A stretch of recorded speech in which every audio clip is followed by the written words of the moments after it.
Hi friends, welcome to our channel. ఈరోజు ఈ video ద్వారా మనం మిరపకాయల యొక్క ఉపయోగాలని తెలుసుకుందాం. మిరపకాయలు అనగానే చాలామందికి నోరు మండిపోతూ ఉంటుంది. మిరపకాయల వల్ల నాలుక మాత్రమే మండుతుంది, కానీ శరీరానికి ఎన్నో పోషక విలువలను తీసుకొస్తాయి ఈ మిరపకాయలు. మిరపకాయలు అంటే అందరికీ తెలిసే ఉంటాయి.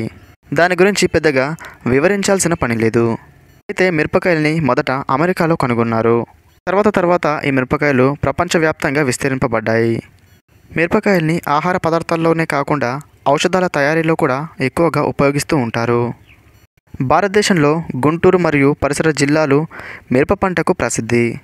అన్ని మిరపకాయల కంటే గుంటూరు మిరప ఎక్కువ కారంగా ఉంటుంది. మిరపను నవంబర్ నెలలో నారుపోసి డిసెంబర్ నెలలో నాటుతారు. మే వరకు మిరప సాగులోకి వస్తుంది. మిరపకాయలు సాధారణంగా 3 రకాలుగా విభజించబడింది. ఒకటి బొద్దు మిరపకాయలు, మరొకటి తీపి మిరపకాయలు, మరొకటి ఘాటైన మిరపకాయలు. తెలుగువారికి మిరపకాయలను కూరలలో వాడడంతో పాటు వాటితో చేసిన బజ్జీలను తినడం అంటే చాలా ఇష్టం. మిరపకాయలకు భారతదేశం ఎంతో ప్రసిద్ధి చెందింది. మన దేశంలో ఘాటైన మిరపకాయలే దాదాపు సంవత్సరానికి 2,80,000 టన్నుల మిరప పండుతుంది.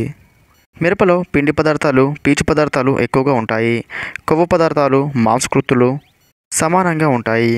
దీంతోపాటు vitamin A, vitamin B6, vitamin C, ఇనుము, మెగ్నీషియం, పొటాషియంలు కూడా మిరపలో మెండుగానే ఉన్నాయి. ఎర్ర మిరపకాయలలో విటమిన్ సి, కెరోటిన్ అధికంగా ఉంటాయి. మిరపలో కాప్ససిన్ అనే పదార్థం ఎక్కువగా ఉంటుంది. ఇది కీళ్ళనొప్పులు, తలనొప్పి మొదలగు నొప్పులను తగ్గిస్తుంది. క్యాన్సర్ కణాలని నాశనం చేస్తుంది. స్థూలకాయం ఉన్న వాళ్ళకి బరువు తగ్గేందుకు ఉపయోగపడుతుంది. పాంక్రియాస్లోని నరాలపై పనిచేసి ఆ కణాలు తయారు చేసేందుకు ఉపయోగపడుతుంది.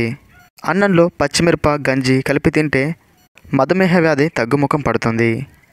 తరచూ గొంతు బొంగురు సమస్యతో బాధపడుతూ ఉంటే 1 స్పూన్ పంచదార, 2 బాదం గింజలు, 1 పండు మిర్చి, 3 కలిపి బాగా దంచాలి.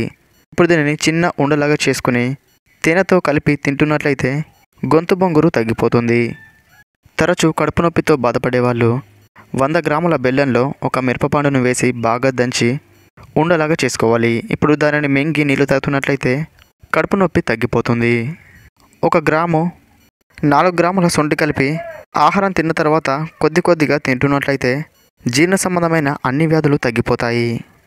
వాంతులు, విరేచనాలతో బాధపడుతూ ఉంటే కొన్ని మిరపగింజల్ని తీసుకొని బాగా ఆరబెట్టి దంచి పొడిలాగా చేసుకోవాలి. ఆ పొడిని వస్త్రగలితం చేసి 1 చిటికెడు తీసుకోండి.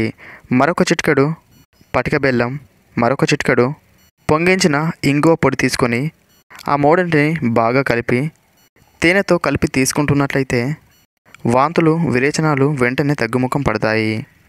మధుమేహం వ్యాధితో బాధపడే వాళ్ళు మిరప గింజల్ని తీసుకొని ఆరబెట్టి దంచి పొడిలాగా చేసుకోవాలి. 1 గ్లాసు మజ్జిగలో 1/2 టీ స్పూన్ మిరప గింజల పొడిని కలుపుకొని తాగుతున్నట్లయితే మధుమేహం కంట్రోల్లోకి వస్తుంది. పచ్చిమిర్చి మెదడులోని ఎండోర్ఫిన్స్ని విడుదల చేస్తుంది. ఇది మానసిక స్థితిపై ప్రభావం చూపి మన మూడ్ని బాగా మార్చేస్తుంది. మూడవుట్లో ఉన్న వాళ్ళని కూడా మూడ్లోకి తెస్తుంది. ఎప్పుడు మూడిగా ఉండే వాళ్ళకి కొద్దిగా కారం తినిపిస్తే చాలు. గ్రీన్ చిల్లీలో యాంటీ బ్యాక్టీరియల్ లక్షణాలు అధికంగా ఉన్నాయి. ఈ యాంటీ బ్యాక్టీరియల్ లక్షణాలు చర్మంపై కలిగే వివిధ రకాల ఇన్ఫెక్షన్స్ని దూరం చేస్తాయి. చర్మ రక్షణకి పచ్చిమిరప ఎంతగానో ఉపయోగపడుతుంది. ముఖ్యంగా ఇండియన్ ఉమెన్స్కి గ్రీన్ చిల్లీస్ ఆరోగ్యపరంగా ఎంతో మంచిది. భారతీయ మహిళలు ఎక్కువగా పనిచేస్తారు కాబట్టి వాళ్ళలో ఐరన్ లోపం కనిపిస్తూ ఉంటుంది. ఈ పచ్చిమిర్చిని తరచూ తింటున్నట్లయితే మహిళల్లో ఐరన్ లోపం కనబడదు. ఫ్రెండ్స్, తెలుసుకున్నారు కదా పచ్చిమిర్చి యొక్క ఉపయోగాలు. ఈ వీడియో మీకు నచ్చినట్లయితే ఈ వీడియోని లైక్ చేసి షేర్ చేయండి. మరిన్ని ఇలాంటి వీడియోల కోసం ఈ ఛానల్ని సబ్స్క్రైబ్ చేసుకోండి.